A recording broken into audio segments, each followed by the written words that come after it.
here we go. All right. Let me see here.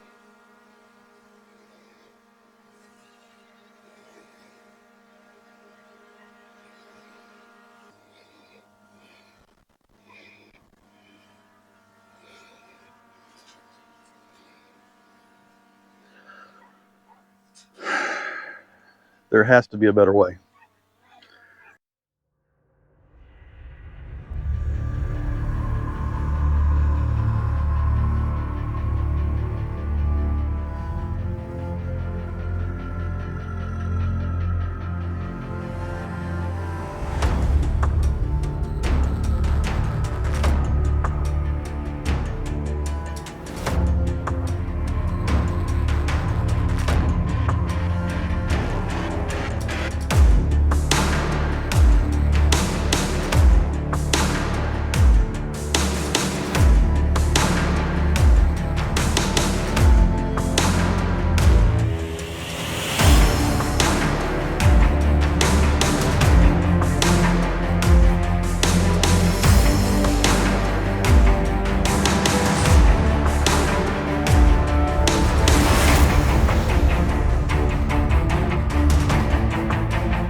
So if you're spraying, a few plants here and there, or if you're, maybe just a small piece of property, or you can use a pump up sprayer like I was doing just a little earlier. But if you're spraying more property than that, you might want to look at something a little bit bigger, something maybe like this. This is type of a broadcast type sprayer. This particular one is a Fimco 60-gallon tank. This has what they call a boomless boom. Basically, all that means is there is a boom on here, but it's a short boom.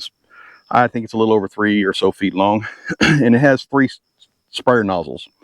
The center sprayer nozzle sprays at an angle like this, where your outer sprayer nozzles kind of spray outward. Therefore, you cover about 25, sometimes up to 30 feet. I think it's around more closer to 25 feet. But this type of sprayer right here can cover a lot of ground really quick. And when you're out there in a large field trying to spray mesquite or other weeds that you're trying to get rid of, it takes a long time with a hand sprayer, and you don't get good coverage. So something like this right here can take care of that kind of problem. This particular sprayer this one here costs about $1,200, but there are sprayers out there that can go up in the $2,000, $3,000, $4,000, $5,000, $10,000 ranges. Those are big sprayers for large acreage and so forth. But like I told you before, we're a small farm. We don't have a lot of money to work with, so we work with what we have. This right here was about $1,200 from Tractor Supply, and it's been a good sprayer so far. We have had a couple of issues with it. I'm not going to beat around the bush about that, but we have had a couple of issues with it, and I've talked to Fimco. Fimco has been responsive. Everything's been done on email, but they've been responsive, and they're helping me out. Mainly it was with the 2 outside tips, and they're going to send me 2 new outside tips and see if we can get it resolved. It's just not spraying at a good pattern net sometimes. Sometimes it sprays really well, sometimes it doesn't, but for the most part it does not spray as well as it should. Therefore, our coverage is a little bit bad. So this particular sprayer has a wand sprayer on it, and I'm going to show you a lot more here in a minute. We're going to get real close into this and kind of get a look at it. But this particular sprayer has a wand sprayer, and then like I said, it has the Boomless Sprayer. It gets out 25 feet. So I can turn a valve here and spray maybe some trees or that are bushed out in the fence lines and stuff like that, or something I can't really get to with the ground spraying. And that's what that's for. It uses a pump that hooks to the PTO, and so the tractor is what's actually running this sprayer. It's run through the PTO. The pump is on the tractor, and then you bring your RPM up to bring your pressures up. Let's get in here and take a little bit closer look at some things real quick, and that way you have a little bit better understanding on how this works. So let's start right here. Right here's your fill point on this thing. Normally what I do is I put water in it. What they recommend is that you put your water in first, and then you put your chemical in. What I do is I usually bring the water level up as close to, pretty close to where I'm wanting it and then I add my chemical to it, and then I add the last piece of water to it. That way it kind of agitates it, gets that chemical kind of mixed up. Now it's going to agitate or move around and mix up a little bit while you're driving, but that's where I start at. From there, we're going to move up here real quick. We're going to kind of jump around just a little bit. Remember I told you that this has a PTO pump on it. This is the PTO pump. Basically all it is it hooks to the PTO down here, and it has a PTO hookup. And then what you do is you line that up and put it on and lock it in place. Make sure it's locked in place. This uses a chain to hold it in place. Now, I have this closely tied into the 3-point. Be careful here. I don't have a lot of locking points on it really, but I lock it in on the 3-point. I just don't go, drop my 3-point all down because it'll pull on this chain. From there, we'll move up to this section. This right here is a pressure gauge. That pressure gauge has a regulator. It's right here. The more I turn it in, the more pressure it puts on it. Now remember, you're running this at 540 PTO speed. You want to make sure that whenever you set your pressure gauge, that you're setting it at the 540, because as you increase your RPMs, the pressure will come up. This right here is a cutoff switch for it. Now there is another one. We'll get to that here in just a minute. It's on the other side on the bottom. It's hard to see. This right here is your valve that turns on this sprayer right here. So this valve right here turns this on. So if you're out spraying and you're trying to figure out why is this not working well, you might want to turn this on.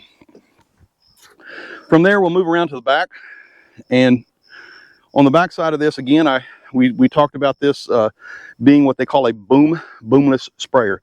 It's only as wide as the chemical box is, or the tank, and a boom sprayer would go out. This boom would go out much further. They'll be designed differently to take the load as well. These are just plastic nozzles. There's better sprayers out there. They use more of a brass nozzle, and those are better sprayers. But in this case, we're talking about doing this more at a reasonable price that the smaller farmer can afford. Okay, so these can be removed and these can be replaced. You can get the parts from Fimco, but you'll have to, Tractor Supply, so a lot of times have the parts for them, but I have been finding lately that the shelves have been empty on the Fimco parts. I'm just going to say that out loud, because I don't know why I can't find these sprayers nozzles, so I've had to call Fimco. Now I was just going to replace the nozzles myself, but this sprayer is actually under warranty. So this is actually a 3-point hookup. It hooks up to the back of the tractor, as you can see. This is all attached to the 3-point system. It comes with all this on here. Underneath here, let's get up under here. All right, so you have a filter right here, and this filter has water. It's just water, guys. So there's no chemical in this thing, but you have a filter, and you need to clean that filter every once in a while. There's a little bit of stuff in there, not much. And then now I recommend that you rinse this out and so forth before you try to clean this filter, so you don't get chemical all over you. Okay. Finally, right up here on the top, you can barely see this, but right here there is a valve. Now, don't make the same mistake I did when I first brought it in. I couldn't figure out why it wouldn't spray. This valve was turned off. Okay, you need to turn this valve on in order to get the chemical from here to the pump. Once it gets to the pump, the thing works like a charm. But you have to turn it on. That's all there is to it. You have to turn it on. As we've looked at this thing, we've kind of taken an overview of it. We've kind of gotten a little bit close. We didn't get into a huge amount of detail. Just didn't. There's no reason to at this point. If you have questions, you can ask and do the best we can. But this is a sprayer. It's pretty straightforward. It takes the chemical, takes a pump, and pushes it out. It is a good sprayer. It does what I need it to do on our acreage here, and it gets things taken care of. It's a whole lot faster than using the pump up sprayer. And let me tell you, I have had several plastic style pump up sprayers, and they, just to be honest, most of them are not very good. They don't last very long. I might get a season or a year out of them at the most. The last sprayer I had lasted for 2 sprays. Seriously, it didn't even last a few hours, and it's now toast. So that's the overview of the Fimco. I hope you enjoyed this video. Listen to me, please like and subscribe our channel. We are trying to provide you content, so maybe a little bit of other information. We've got something coming up very quickly, very quickly. So please like and subscribe. Until next time, thanks.